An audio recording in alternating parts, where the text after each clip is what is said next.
This is Unit 4, Section 1. It is our 7th day, and this is textbook section 7.5. Today we're going to solve rational equations. So a rational equation is going to be an equation that has multiple fractions with x's in various positions. So this one we're going to solve by cross-multiplying. Right? There's two fractions totally separate of each other, no addition, no subtraction, nothing happening. So we know that this entire fraction is equal to this entire one, so we will cross-multiply. Anything that has more than one term, I am going to put parentheses around it. So now I'm going to have x minus 1 times x minus 8. And that's going to equal negative 2 times x plus 1. So I have to make sure I distribute here. So that's x squared minus 8x. Distribute again. Minus x plus 8. And that equals negative 2x minus 2. So I'm going to add this over here while also combining my like terms. Add this over here. So we end up with x squared. This was minus 9 plus 2 is minus 7 plus 10. So this has to be factored. We're looking for what multiplies to 10 and adds to negative 7. That's negative 5 and negative 2.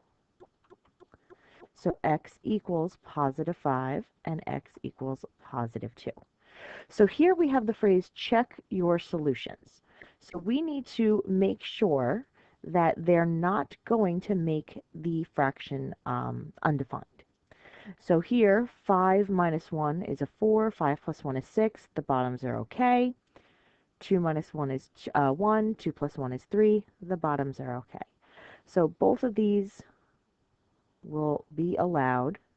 Right? We could even check to make sure the actual fractions are the same. So if I had plugged in 5, negative 2 over 4 is negative 1/2. If I plugged in 5, that's negative 3 over 6. That's negative 1/2. So 5 does in fact work. If I plugged in 2, I get negative 2 over 1, which is negative 2. And I'd have negative 6 over 3, which is negative 2. All right, both of them work. So go ahead, you try this next one. Pause it, and I will show the answer.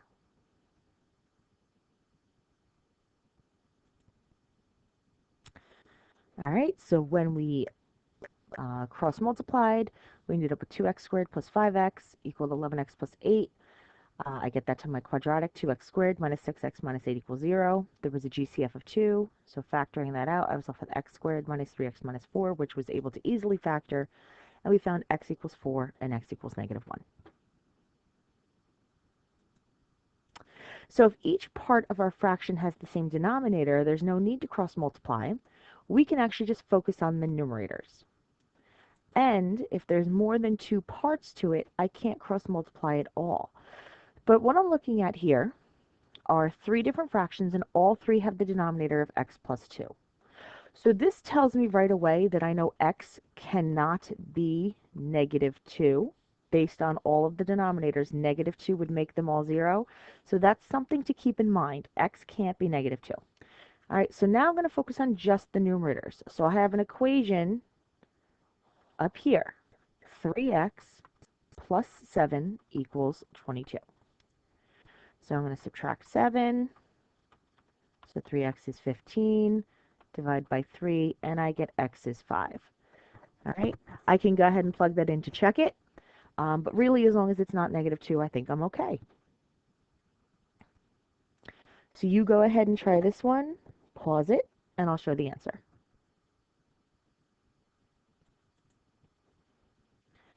All right, so we have negative 2x plus 6 equals 36, and I get x is negative 15. Because we had 5x squared as the denominator, x could not equal 0.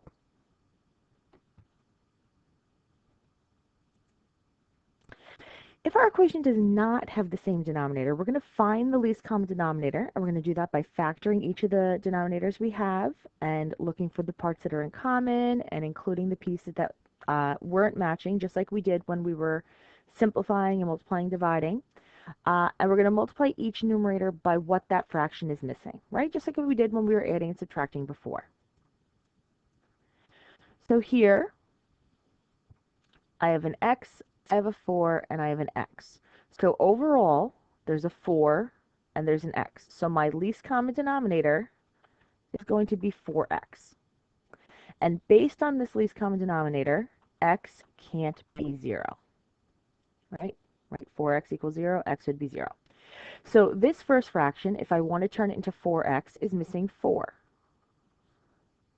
This second fraction, if I want to turn it into 4x, is missing x. And this last one, if I wanted this to be 4 times x, I'm missing 4. So that means we have 4 times 5 plus 7 times x equals negative 9 times 4. So 20 plus 7x equals negative 36.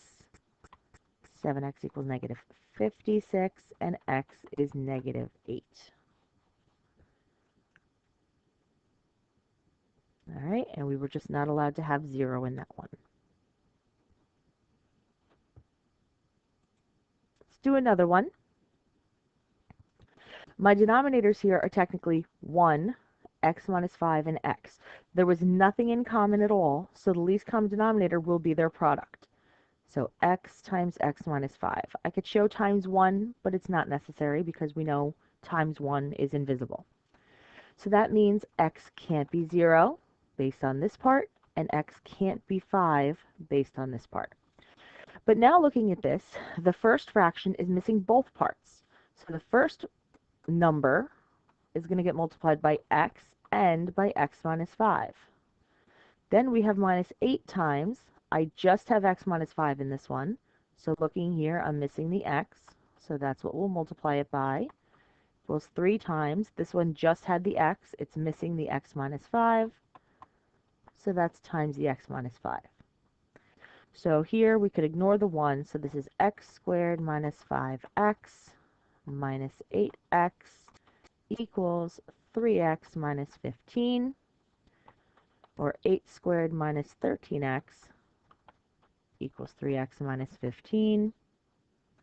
So subtract the 3x squared, subtract the 3x minus 16x, add the 15. So we're looking for what multiplies to a positive 15 and adds to a negative 16. That'd be negative 15 and negative 1. So x would equal positive 15 and x would equal positive 1. Right? Neither of those will make it undefined. Those are my solutions.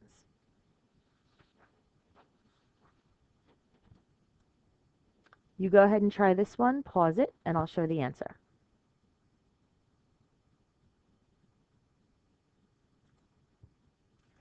All right, for this one, my least common denominator would have been 2 times x, which meant x couldn't be 0. The first fraction had x but was missing 2. The second had 2 but was missing x. And the last had x but was missing 2. So when we solve this, we get x is negative 6. Getting a little more complicated, now we have some that have to be factored. So x minus 3 is fully factored right now, x plus 3 is fully factored right now, but I have to factor x squared minus 9. This is one of those special patterns where x is being squared and 3 is being squared, so it's a plus b, a minus b, or x plus 3, x minus 3. So I'll notice that I already have an x plus 3 over here, I already have an x minus 3 over here, so that is actually my least common denominator. X plus 3 times x minus 3, right? That way all three of these fractions can all get to this by multiplying by something. This also means x can't be negative 3 and x can't be positive 3. So looking at my first fraction, I have an x minus 3 in the denominator, which means I'm missing the x plus 3. So the 6 will get multiplied by x plus 3. The second fraction already has both parts, so it doesn't have to be multiplied by anything. The third fraction had x plus 3, but was missing the x minus 3.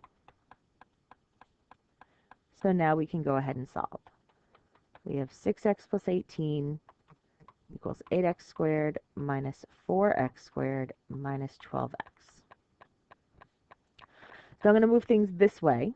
So I'm going to subtract, let me combine first before I go ahead and move things. 4x squared minus 12x. Okay, so now I'm going to subtract the 6x. So subtract 6x from this, we get negative 18x, and then just subtract the 18. So this has a GCF of 2, which helps us a little bit, but not entirely, right, because there's still a number in front. So I'm going to be doing 2 times negative 9 and getting negative 18, and looking for the two things that multiply to negative 18 that add to negative 9, which would be,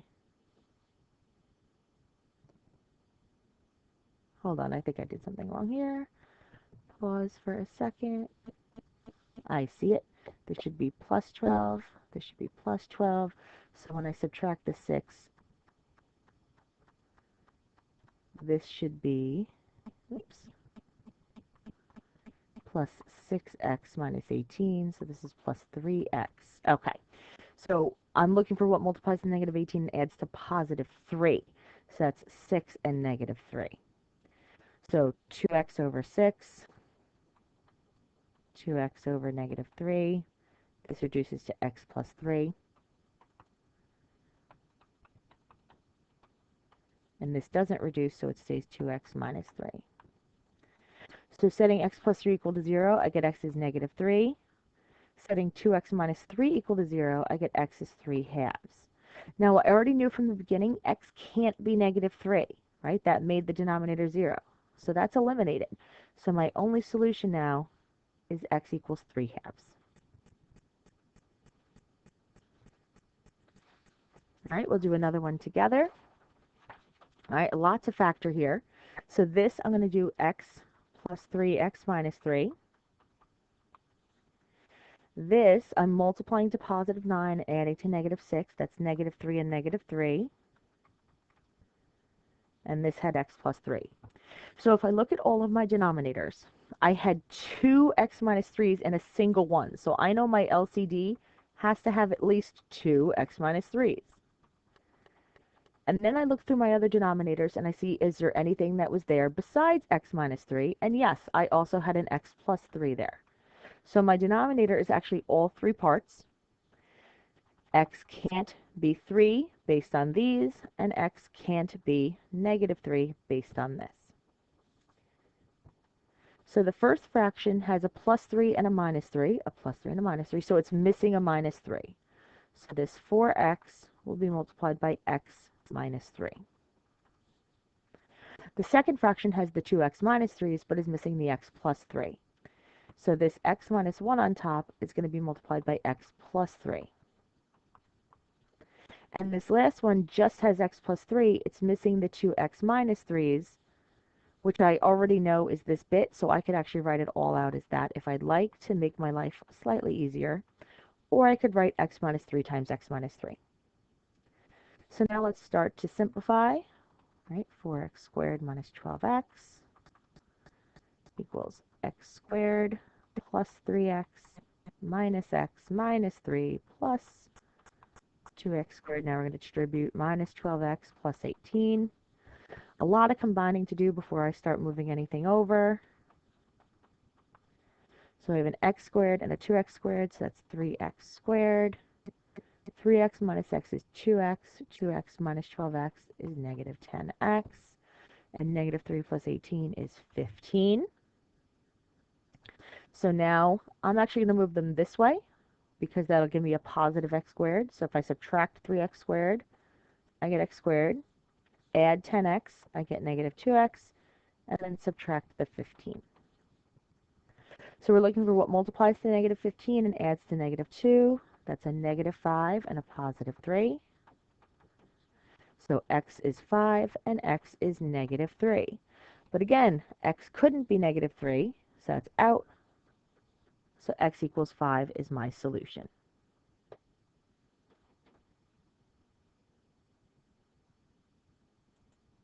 You go ahead and try this last one. Pause it, and I will show the answer.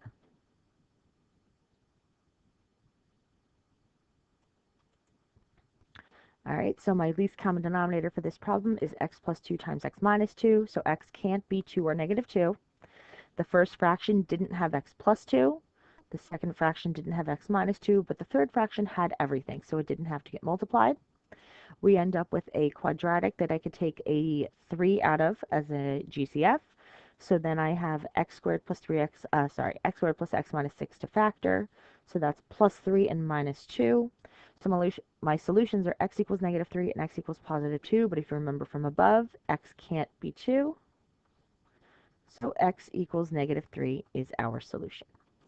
And that is 7, 5.